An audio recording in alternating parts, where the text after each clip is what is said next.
Hey, it's Star Wars week. Let's talk The Rise of Skywalker. Next.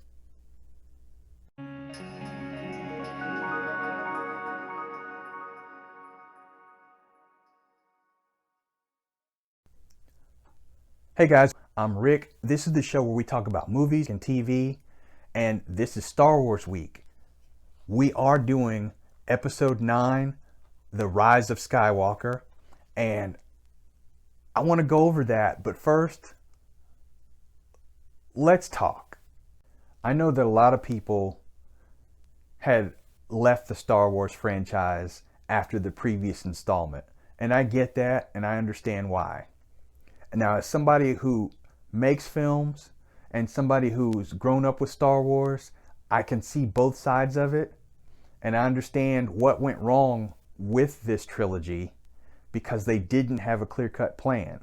But if you look at it on the basis as a standalone movie, it does shine. Is it Star Wars? It certainly is. Yes, there are some problems with it, but I think the good in it far outweighs the problems. And I think a lot of this was recognized by some fans, and they did actually come back to the fold because of the movie.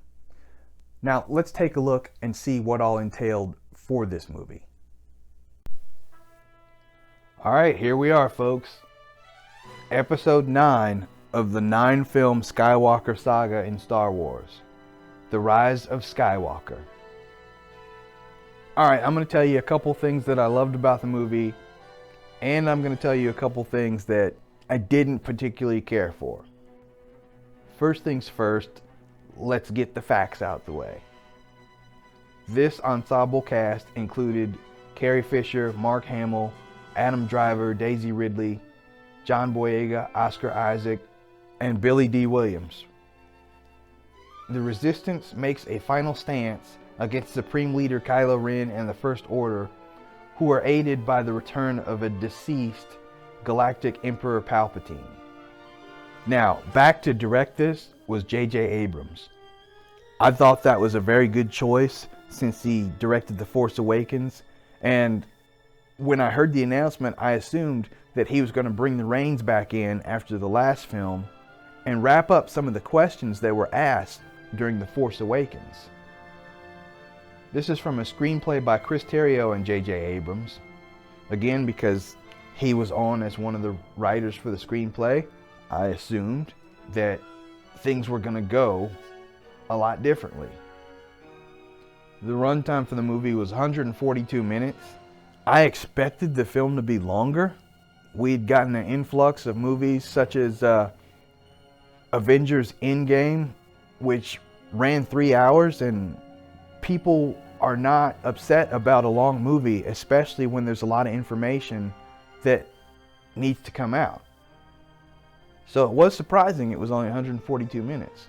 The budget was $275 million, and just like its two predecessors, it made over $1 billion at the box office.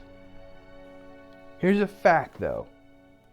Colin Trevorrow was initially hired to direct and write the script, and he left the project because of creative differences with Kathleen Kennedy.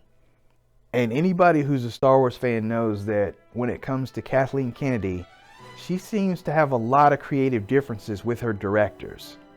If you've heard me talk about Solo, A Star Wars Story, you'll understand where I'm coming from. And I think that was the, if you want to call it, downfall of this saga. It would be her. I put it on her because she's the producer. And I understand that the producer is there to make sure everything's in place to make a lot of money. But you also have to understand, if you've got a fan base already, you please that fan base, you're going to make more money. So you've got to look at the big picture, not just the short game.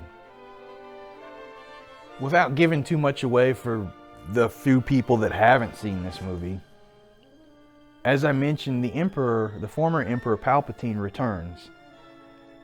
But we're never told how.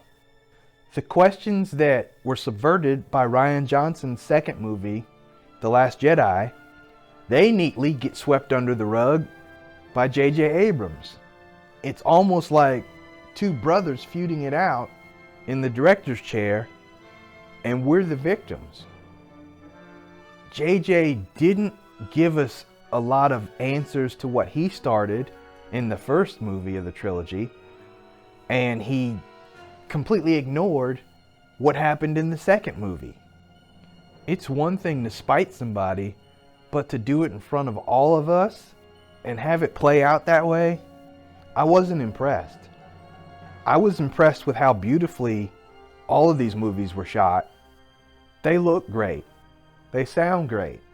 But you just felt that there was something missing, and it had to do with the fact that they didn't have a solid, concrete plan from start to finish.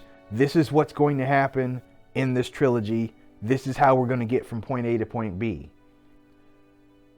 When you hand off a baton to somebody in a race, they still know which direction to go. It was like JJ handed off the baton to Ryan, and Ryan ran in a different direction, and then when JJ got the baton back, he ran in a totally different direction as well. Don't get me wrong. Again, movie was very entertaining. I liked it. Scoring it though, I can only give this movie a 3, and that's because I think that there was so much more that he could have did. And just like a lot of other people, I'm hoping that there's an extended director's cut, because I believe an additional, doesn't have to be really long, 15 to 20 minutes of footage can be added in to explain some things a lot further. Don't want to spoil it for people that haven't seen it, but for those of you who have, you know exactly what I mean. Very entertaining. If you're a Star Wars fan, you already have your opinion on the sequel trilogy. I'm old school. I'm always going to be that guy that likes the original trilogy the best. But I'm also one of those people that, after seeing the sequel trilogy, I've come to appreciate the prequels a lot more. For all of their problems, George Lucas made sure that the story was uniform and every episode fit together, forming a larger arc. Again, I really hope that one day Disney lets J.J. Abrams put together an extended cut. I'd be first in line to buy it. I don't mind double dipping in this particular case if I can get a little more story and a little more expansion on the plot. So yeah, there you have it. It had a lot of bad points, but it had a lot of good too. And again, I think that the good far outweighs the bad, because I am a Star Wars fan and I know what they were trying to get across as far as maybe some erasure of what happened in the previous film. I think that things could have been a lot different. Now, again, like I said with the last episode, if you or I were making this movie, we would have done things different. But no two people are alike when it comes to telling a story. So we have to learn to live with what we have and not treat it as our own, but someone else's, and we're along for the ride. So tell me, which Star Wars movie do you like the least, but which one do you love the most? Leave me a comment below. If you like this video, please hit that thumbs up. Let's bust that YouTube algorithm.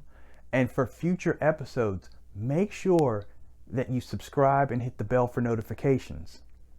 As always, stay positive, stay blessed, and I will see you again.